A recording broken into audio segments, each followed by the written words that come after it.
রাতের অন্ধকারে enumeration form বাছাই, বিএলওর আজব কীর্তি, সঙ্গী বিএলএ 2। চর্চায় বীরভূমের নলহাটি পুরসভার 159 নম্বর বুথের বিএলও আমিনা বেগম। অভিযোগ, রাতে বাড়িতে বসে তৃণমূল বিএলএ 2কে নিয়ে ফর্ম বাছাই করছেন আমিনা। খবর প্রকাশ্যে আসতেই এলাকায় শোরগোল, যদিও অভিযোগ অস্বীকার করেন বিএলএ আমিনা বেগম। বিএলএর সাফাই এনুমারেশন ফর্ম বাছাই করতে হবে এজেন্টকেই।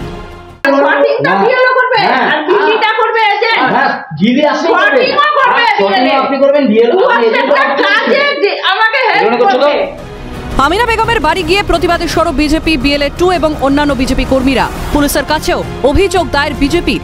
আগামী দিনে এই কর্মকাণ্ডের যথাযথ তদন্ত হবে আশাবাদী গেরুয়া শিবির, জানালেন স্থানীয় বিজেপি নেতা সজল রায়। তবে বিজেপির অভিযোগকে মান্যতা দিতে নারাজ তৃণমূলের বুথ সভাপতি কামাল উদ্দিন বিশ্বাস। এই অভিযোগ মিথ্যা সাফ জানিয়ে দিলেন তৃণমূলের বুথ সভাপতি কামাল উদ্দিন বিশ্বাস। সেখানে আমি গিয়ে বলি যে আপনি রাতে বেলাতে কিভাবে কাজ করতে পারলেন? বলছে না, আমি শর্ট আউট করছি ফর্ম। তো শর্ট আউট করলে কি ইলেকশন কমিশনের কি অর্ডার আছে যে রাতে বেলা আপনি শর্ট আউট করতে পারেন ফর্ম?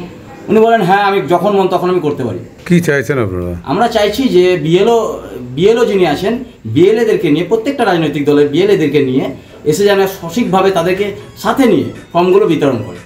ওটা মিথ্যাযোগ করছে, বরঞ্চ ওই বিজেপির যে কর্মী বিএলএ 2 ছিল এবং অন্য ওয়ার্ডের একজনকে নিয়ে গিয়ে বরঞ্চ বিএলওর বাড়িতে ওটা একটা হামলা চালানোর মতো পরিস্থিতি তৈরি করা।